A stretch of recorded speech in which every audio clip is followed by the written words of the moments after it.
Hello, my friend David Burns in the bee yard on one of the hottest days so far this summer. It seems like we've had some hot ones, and today it's right up there with the best of them. It's pushing well over 100, 105 heat index today. There's no wind. Humidity is high, and it makes for a really hot day. And I'm going to be showing you today some tips on how you can actually help your bees. This is something that a lot of beekeepers don't realize, but you have to have this, okay? Because your bees desperately need this. It's July the 15th, and it's in the middle of the afternoon, about 2 o'clock. So bees don't really start bearding until a little bit later, but you can see not many bees are flying out of this little mating nuke here. Let me show you a few other hives. A lot of fanning going on, and I want to show you today and tell you what your bees desperately need right now. Have you figured it out? Not a lot of foraging. Look at all that. Look at all the bees just lined up there, you know, getting air into the hive, in and out of the hive. Every single hive is the same. It is so hot today. Not a lot of foraging. And look at this hive. Crazy. 2 o'clock in the afternoon. Look what they're doing. Washboarding. What in the world is washboarding? Leave a comment if you think you know why bees have this washboarding effect where they just like scrub back and forth on the hive like this. Wow. That's what you call serious washboarding.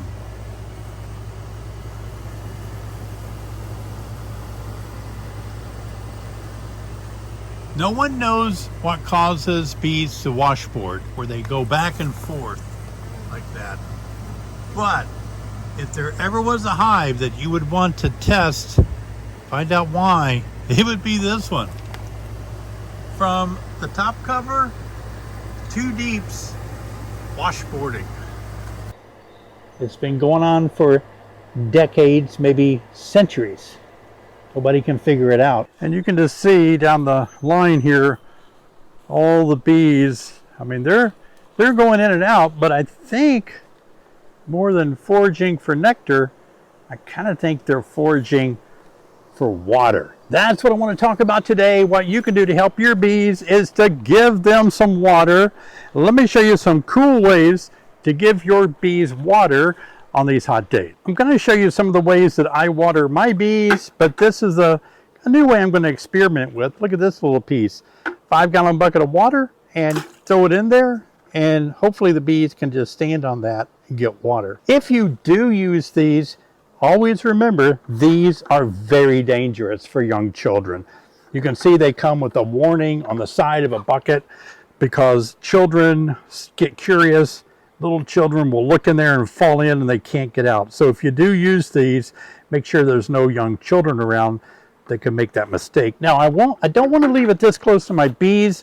I need to put it in a shady spot where the bees can find it. I want you guys to know I really appreciate you watching my channel, and even on hot days, I still work for you. I work on making videos to help you guys out. So we're going to put it right here. It's kind of a shady spot, so that way it doesn't get to be really hot water.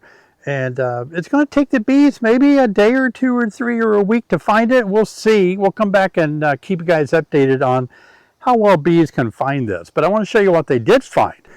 Yeah, this is kind of my go-to method of just taking some type of a pan, a plastic container, putting water and sticks in it. And you can see the bees aren't crazy about it. I mean, there's a good number of bees that are getting water. But this has been here, I had to leave it here about a week before this number of bees started. And I've got it where it's just out of the shade, and either through evaporation or through the bees consuming it, carrying it back to the hive, it goes down about, this whole container will go down in 1 day. Sherry bought me this, and she thought it looked really pretty, and it's a thing that holds water. So I'm going to put it together. It looks like there's some little things, part of the legs that you screw together like this, and then I guess you thread that into the top where the pan eventually goes. I think she bought this on Amazon, probably. It looks like that's where she got it. And then you've got this little piece here that goes in the ground, and so it has spiky things all around it. And you just screw that together like this. Yep. And that way it goes together pretty easy. Okay. All right, and now you just set the pan in it after you probably want to put it in the ground first. So again, let's go find a shady spot. My bees do like this shady spot here. I've given them sugar water and things from this area here, and they do seem to find it pretty easily. It would be sad for you to spend so much money on your bees, beekeeping equipment, your hat and veil, all the cool things that you buy, you know, to keep bees. And it would be sad if you lost your bees because they just got too hot. They can. I know a lot of you might think, oh no, the bees will never get too hot. But I have seen it myself here in Illinois. We get really hot sometimes. It can really start to affect the brood if they can't really find a way to cool off. So water is the bees' primary way of cooling the hive. They bring water in, set it on the I guess the brood there in the hive, and then they fan their wings for evaporative cooling. Oh, that works nicely. Kind of like that. Don't have two of them. I'll have to put some sticks in my 5-gallon bucket.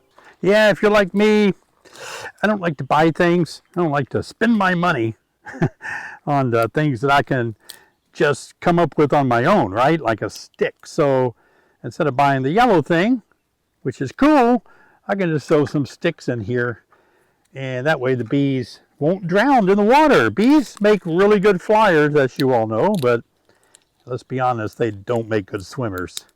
Not even in water. So you just throw a bunch of sticks in here. I learned it years and years ago when I was with a commercial beekeeper, and he was putting sticks like this, big branches, in 55-gallon barrels of sugar water. And I did that for a while. It works good if you're feeding a lot of hives. This will just give the bees something to stand on. Throw a bunch of big sticks in there, little sticks. At the end of this video, I'll show you guys an experiment that I did where I marked bees at a watering station, and then I went back to the hive to find out what they were doing with the water, where they were putting it. It's kind of cool. This hive seems to be one of the hottest hives, so let's give them water from the top using one of my Burns feeder boards. Let's see how that goes. Okay, I'm about to do something that I never want you to do, and that I will never do except on extreme cases like this, and that is I'm going to do this little job here without smoking them, and I may terribly regret it. Okay, so we're just going to go gentle. Don't do this, because anytime you open a hive up, you need to have your smoker, bee suit, and all that stuff, not wear a black shirt and all that. Okay, all right, so what we're going to do is just set this here, and this is a very hot hive, not in personality hot, but they just seem to be out on the front a lot more. Let's turn it the other way.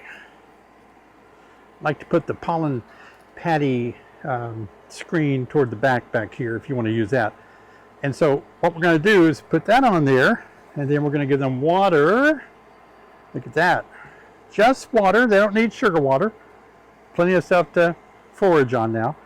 We're going to leave this open, but now we need to put a box on it, just to give a little surrounding. We'll put that on here like this. I'm going to show you how hot it is again. I am melting out here. It is really hot, but this is a cool way to do it. I mean, just give your bees some water at the top, and that way if they need it, I think it's already bubbling. I think they desperately needed it like we thought. And then you put your top cover back on and put a little weight on there to hold it down in case there comes up a thunderstorm to cool things off. Please let there be a thunderstorm. Let's be honest, this is never a fun day to be out in the bee yard. When it's this hot and you're under a hat and a veil or a bee suit, be careful. I mean, you want to take care of your bees. You want to keep your bees cool and watered, But you got to take care of yourself, okay? I've had friends overheat in the bee yard and had to go to the hospital. You don't think it's going to happen until really all at once you're just dizzy and you just start feeling bad. So be careful out here in the bee yard on these hot days. Keep your bees cool. And if you'd like to see a video where I show you all the things that you need to do an inspection, take a look at this video right over here. See you over there, guys.